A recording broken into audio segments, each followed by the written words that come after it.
Good afternoon. The Secretary General will preview the meeting of the foreign ministers, and then he'll be happy to take your questions.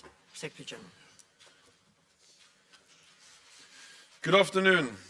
This is a historic week.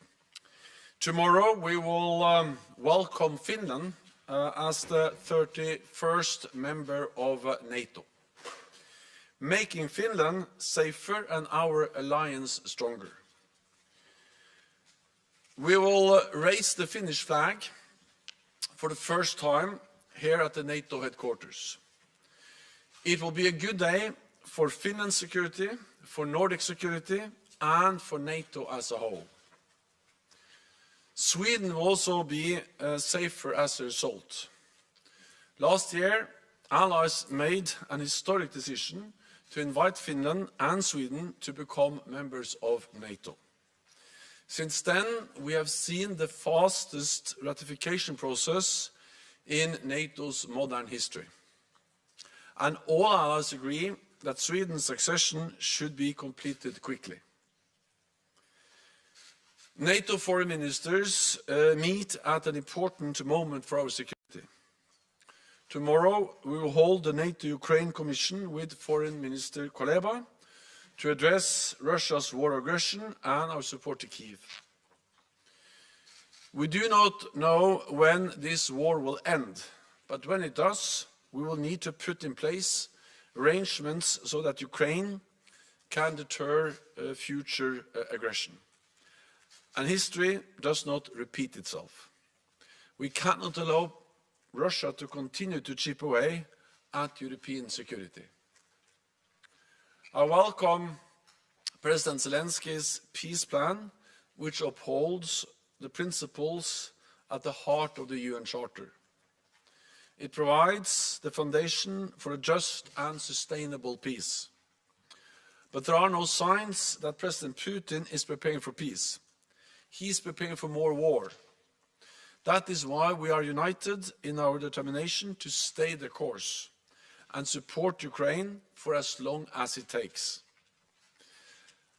Allies have delivered 65 billion euros of military aid. And I welcome that modern battle tanks and other armored vehicles have started to arrive in Ukraine. This can make a real difference on the front lines and allow the Ukrainian forces to liberate more territory. We will discuss how we can step up our support, including by continuing to strengthen Ukraine's armed forces and supporting the transition from Soviet era to NATO equipment and doctrine. Our support is for the long haul, so I expect that ministers will agree to start work on developing a multi-year program for Ukraine. Allies will also discuss threats and challenges in the south, including instability, terrorism, and the growing influence of Iran, Russia, and China. To address all these challenges, it is essential that we invest more in defense. At the Vilnius summit, I expect allies to agree an ambitious new defense investment pledge with 2% of GDP for defense as a floor, not a ceiling. On Wednesday, NATO's Indo-Pacific partners, Australia, Japan, New Zealand, and the Republic of Korea, will join us together with the European Union. The consequences of Russia's war against Ukraine are global. And what is happening in Europe today could happen in East Asia tomorrow. So I welcome our partners' strong support to Ukraine, including Japan's recent announcement of contributions to NATO's assistance fund for Ukraine. We will discuss deepening cooperation in areas such as cyber defense, new technologies, and countering disinformation. We will also address China's growing alignment with Russia.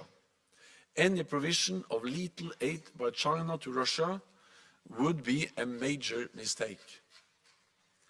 At a time when Russia and China are challenging the international order and democratic values, it is even more important that we stand together as NATO allies. and with like-minded partners. And with that, I'm ready to take your questions. Okay, and we'll go to Reuters. Yeah. Reuters, yes. Secretary General Andrew Gray from Reuters.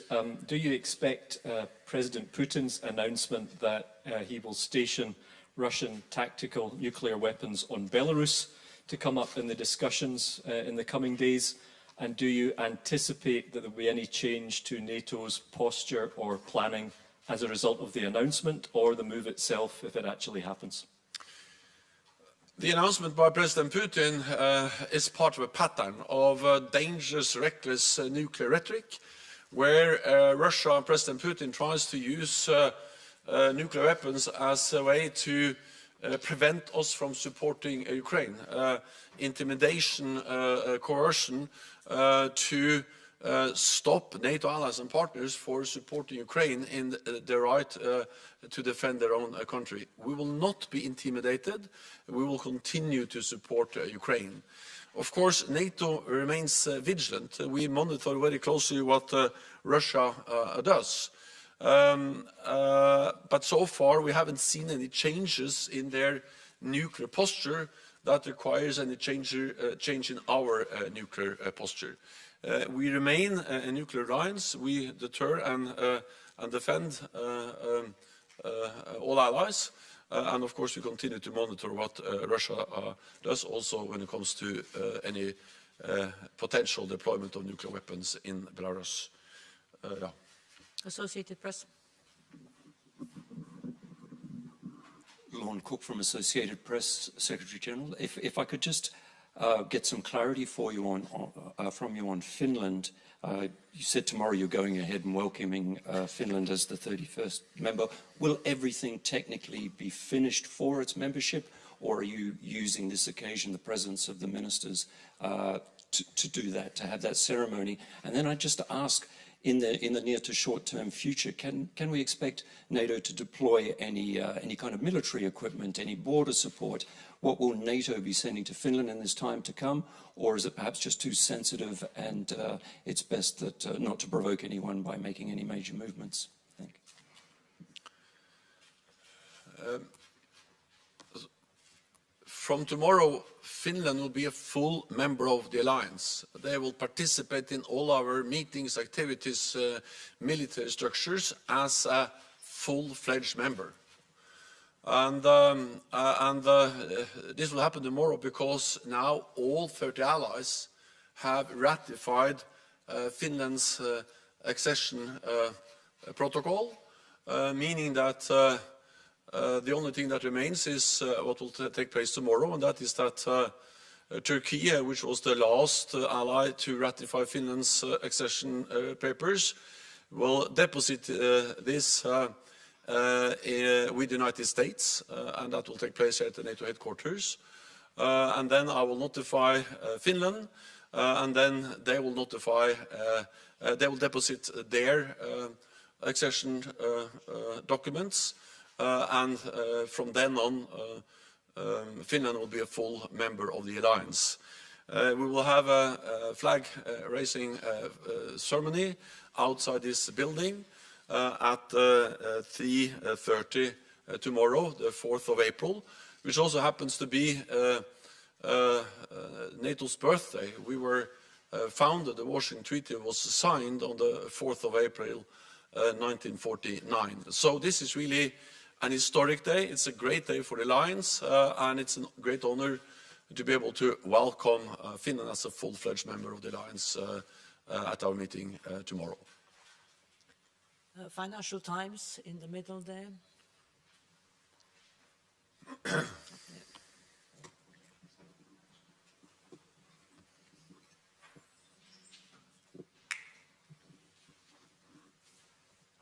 Thank you so much. I wanted to ask about the imprisonment of our friend and journalism colleague, Evan Gershkovich, in Russia last week.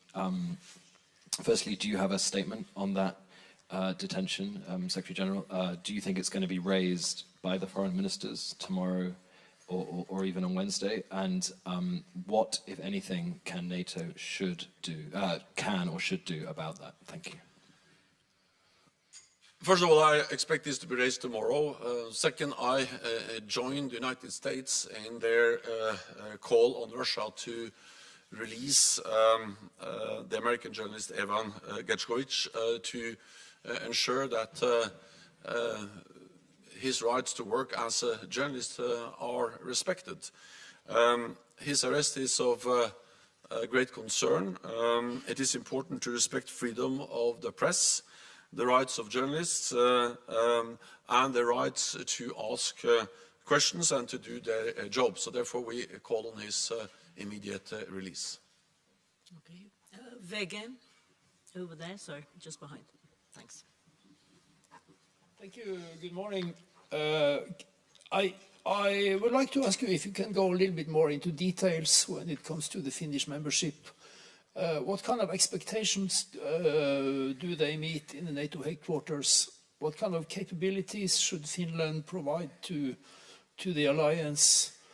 And what else do you expect from Finland in this days of accession?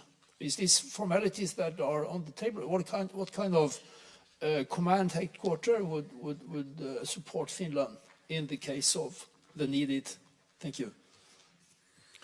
So first of all, Finland will bring to the alliance substantial military forces, well-trained, well-equipped, with also a large reservist army, and also now investing in new advanced modern fifth-generation aircraft, F-35s, more than 60. And we also have to remember that Finland is among the few countries in Europe that actually didn't reduce investments in defense, didn't reduce the readiness of their armed forces at the end of the Cold War. They continued. So they have invested over many years. They have trained and built a large army over many years and maintained that high level of readiness. Finland is also a country with an extremely high level of resilience, of preparedness throughout the whole society. And of course we have also the long border between Russia and Finland. So when Finland joins, NATO's border, land border with Russia, more than doubles.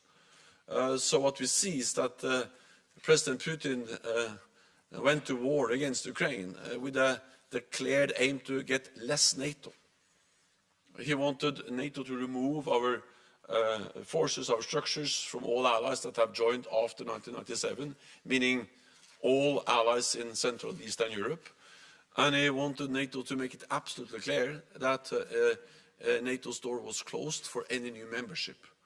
He's getting the exact opposite. He's getting more NATO presence in the eastern part of the alliance, and he's getting 2 new members with Finland and Sweden, and tomorrow we'll then finalize the Finnish accession process, and Finland brings all their capabilities to NATO. Then the process of integrating Finland into NATO's command structure has been going on since last summer. Because as soon as we invited Finland and Sweden, we started the process of integrating them into our military structures. That will be an ongoing process. Developing capability targets, integrating into the defense planning process, but this is now involving an ongoing process with Finland as a full-fledged member. So there is no more formal steps to be taken. There are no more decisions to be taken after the final finalization of Finland's accession that will take place tomorrow. Yeah. Okay. Swedish news agency, TT. Gentleman here. Thank you. Hello, Victor Nummelin, Swedish news agency TT. Are you disappointed that Sweden can't join at the same time? Is this a failure for NATO, or is it more a failure for Sweden or even the countries that haven't ratified yet? So first of all, I'm absolutely confident that Sweden will become a member. It's a priority for NATO, for me, to ensure that that happens as soon as possible. And we have to understand that so far this is the quickest accession process in NATO's modern history.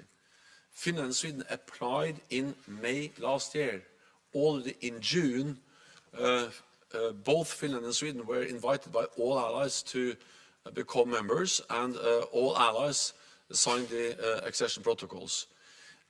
That decision is actually a very important decision, the decision we made at the NATO summit in Madrid last June, because that gave Finland and Sweden a special status, a status that means that Sweden now can participate in NATO's military and civilian activities, being integrated into NATO's military structures. We assign capability targets, interim capability targets to Sweden, and many allies have also provided bilateral security assurances to Sweden. And now with Finland as a full member, that will further increase Sweden's security and also further integrate Sweden into NATO, because Finland and Sweden are so closely integrated already. So I'm saying all of this because we should not leave the impression in the way that Sweden is left alone. No, Sweden is very much inside NATO, integrating into military civilian structures.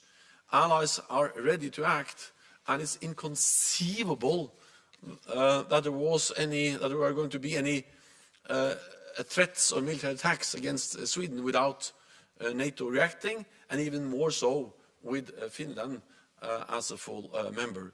So my aim and the aim of NATO allies is to ensure that we also get Sweden in the near future, and then this will remain a very quick accession process. Of course, I made it clear before also last fall that both Finland and Sweden were ready for finalizing the accession. It has taken some more weeks than we hoped, or a couple of more months, but the reality is that we are still moving very quickly in this accession process also for Sweden. Swedish Radio. Jan Andersson, Swedish Radio. How does it feel that you will have this flag ceremony tomorrow with Finland and not with Sweden? You have made a lot of efforts by yourself in this question. And what's the current situation right now with Sweden and the talks with Turkey?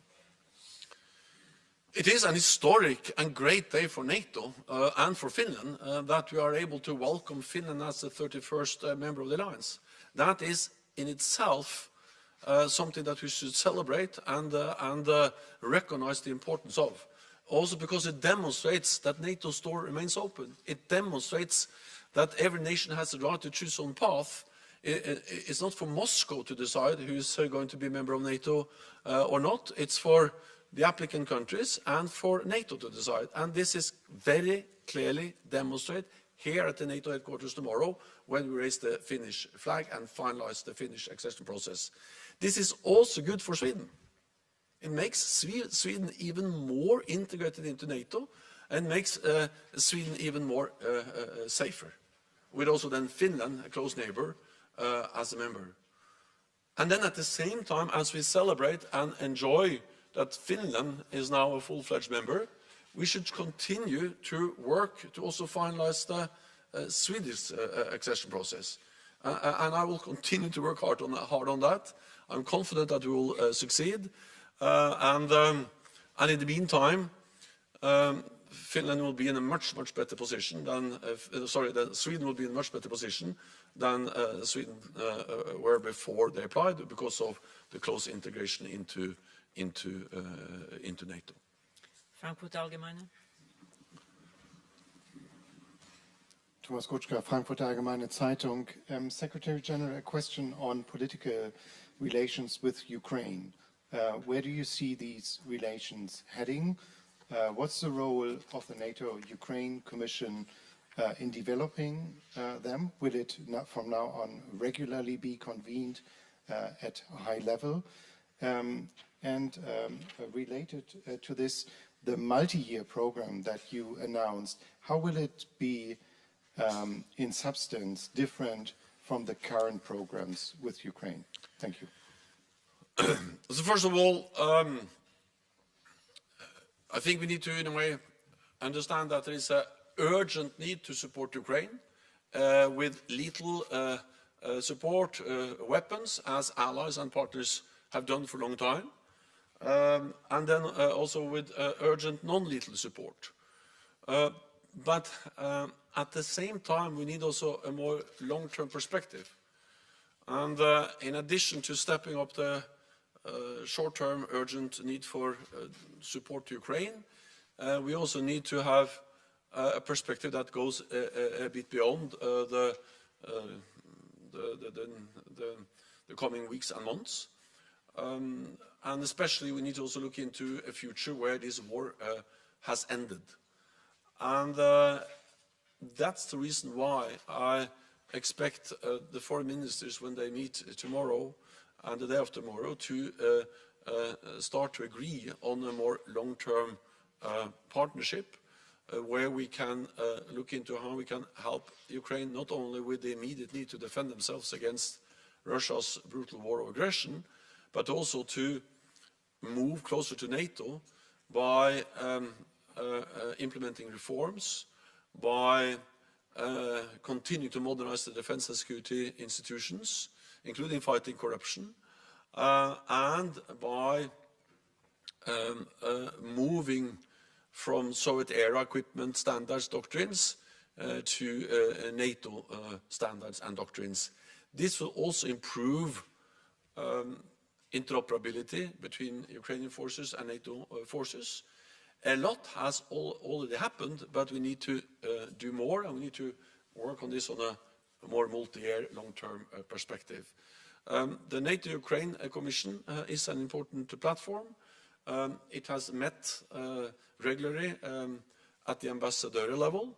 Now, you are correct, it is some time since last time we met at the ministerial level, but we should continue to meet at different levels, including at the ministerial level also in the future, because this is a way to address a wide range of issues, including issues related not only to support, economic, military support to Ukraine, but also issues as reform, the fight against corruption, and minority rights. So this platform is an important platform to strengthen further our relationship with Ukraine. Okay, Kiev Post. From the Kiev Independent. I wanted to ask, today we speak of Finland's accession to NATO to strengthen Finland's security. How do you assess European security would have looked like if Ukraine had been able to join NATO prior to Russia's full-scale invasion of Ukraine? And will it be ever possible for Ukraine to join the alliance as long as the war continues? And what are the short-term and long-term goals that Ukraine needs to achieve for NATO to begin accession talks? Thank you.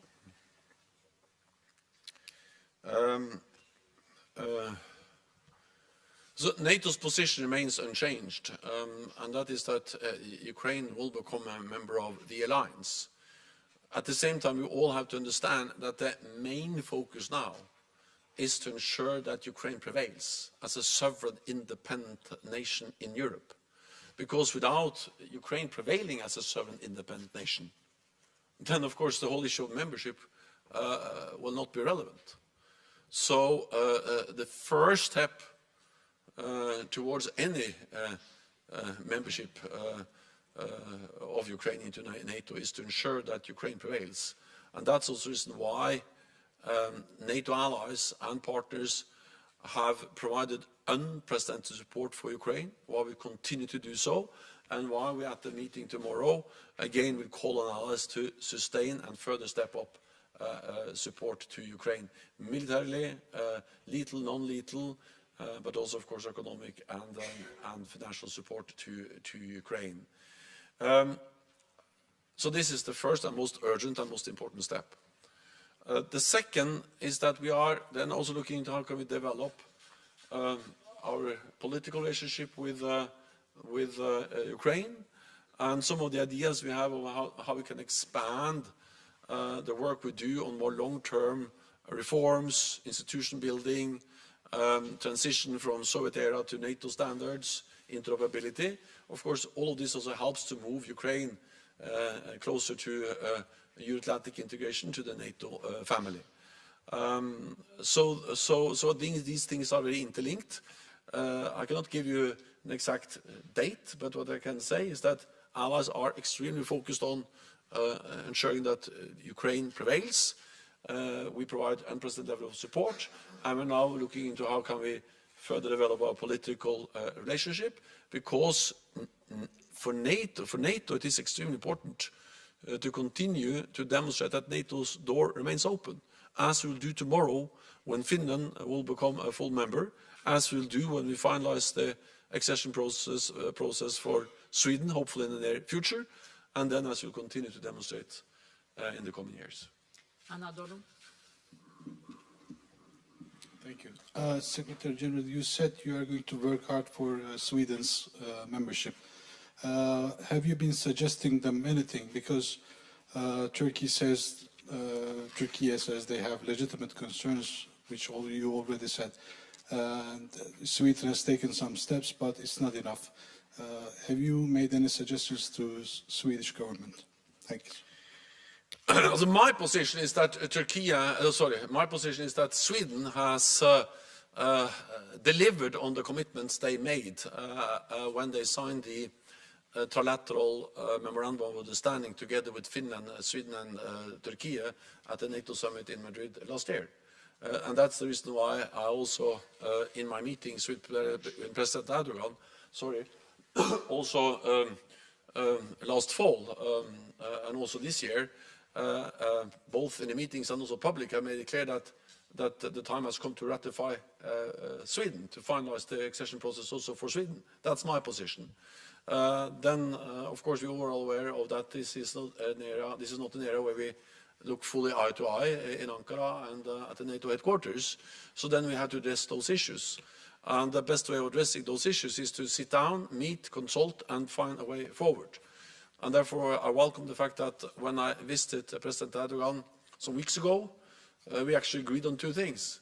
We agreed on that he could move forward on finalizing the Swedish accession, and President Erdogan, the Turkish Parliament, National Grand Assembly, has delivered on that. So that's the reason why we are where we are now with Finland, full-fledged member from tomorrow. But the other thing we agreed on in my last visit with President Erdogan was that we should restart the process on addressing how to make progress on Swedish accession. And that's the reason why we were able to convene a meeting of this permanent mechanism, Finland, Sweden and Turkey, here at the NATO headquarters some weeks ago, and also why we have agreed to meet again. Because when there are differences, the best way of addressing them is to sit down, consult, and see how we can find a way forward. So we will continue to work to support the efforts of the permanent mechanism. And my message is that, yes, Turkey has some legitimate security concerns, and all allies should address them. They also matter for us. And yes, therefore, I also welcome that Finland and Sweden have agreed to step up cooperation with Turkey. Sweden has implemented stronger legislation on the fight against terrorism.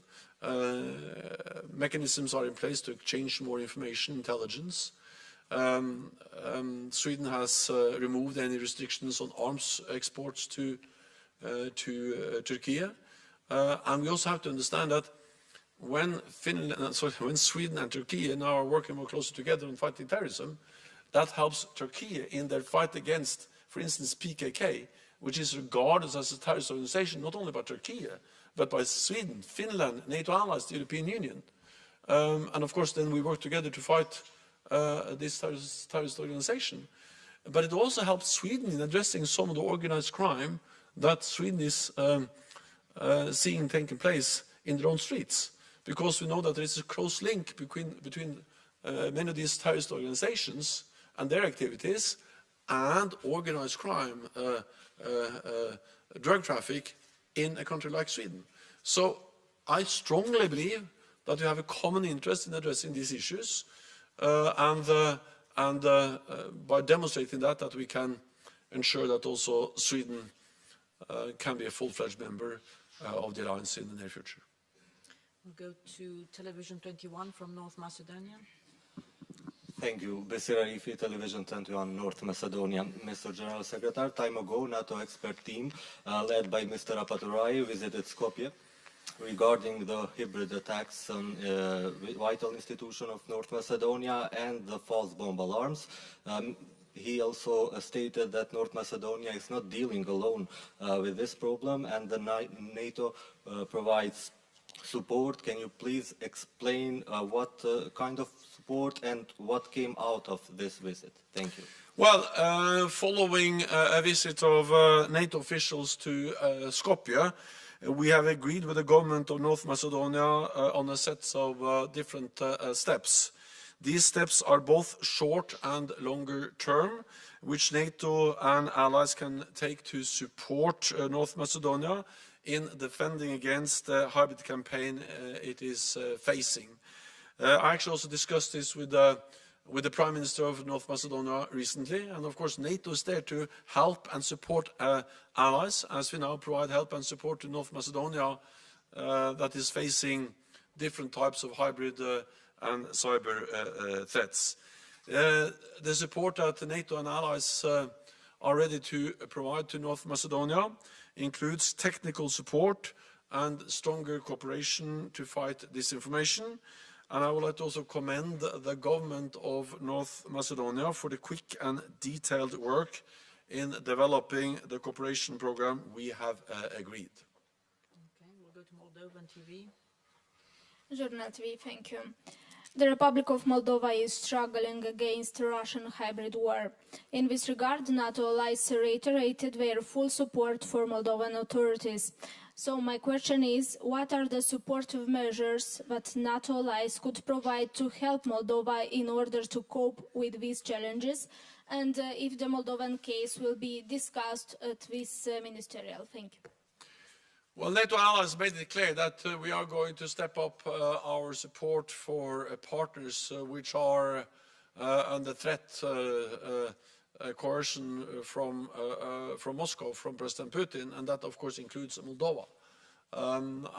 Therefore I welcome that allies are providing support to Moldova in different ways. I have also met with the Moldovan president and conveyed the same message that allies are ready to do more. We have a partnership program with Moldova. We are constantly looking into how we can do more within that partnership program.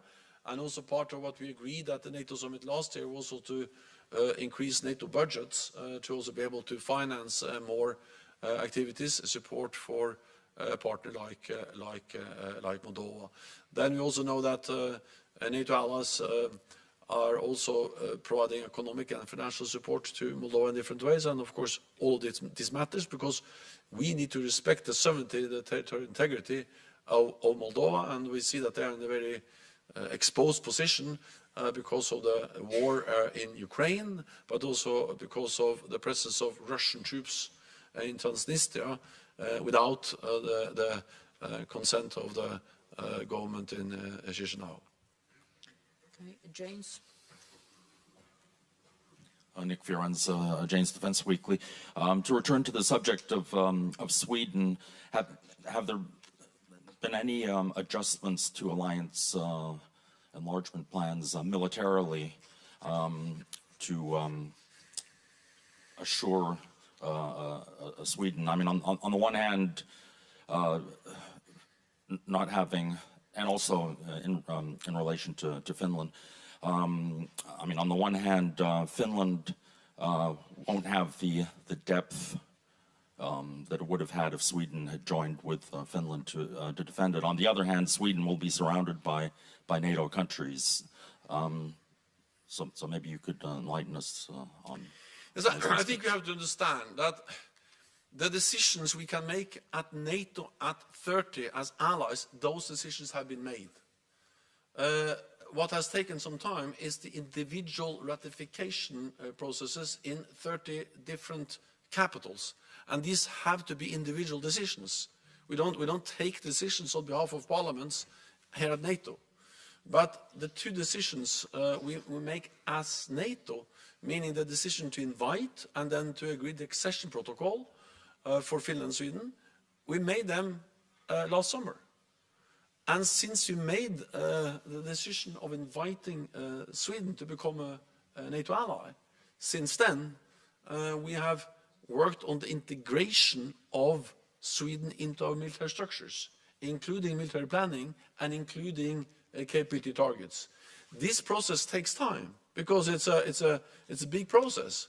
But this process of integrating Sweden into NATO's military structures and planning has not been delayed by the ratification process, because that has just gone on, and it will continue also after they become a full-fledged member. So I think sometimes we should not make the mistakes that until the final ratification has been done, nothing happens. A lot happens. It started to happen the day we invited them, because then Finland and Sweden got the status as invitees, meaning that they sit at the NATO table, in NATO meetings, the North Atlantic Council, the military structures, the different committees, integrating nitty-gritty more and more, including with interim capability targets for Sweden. We were also developing interim capability targets for Finland, but of course now these interim capability targets will turn into as a normal capability targets. The difference is not that big because we know Sweden very well. They're all very close to NATO, and with Finland becoming a full member and knowing the very close relationship for many, many years between Finland and Sweden, that will make Sweden an even closer, or make sure that Sweden comes even closer to NATO also in the military structures. So I say this because sometimes you get the feeling that in a way Sweden is left alone. No, Sweden is not left alone. Sweden is as close as it can come as a full-fledged member, and we continue to integrate Sweden. We will do even more, and then we will, of course, as soon as possible, also then finalize the formal membership process. Thank you very much. This concludes the press conference, and we'll see you tomorrow. Thank you. Thank you.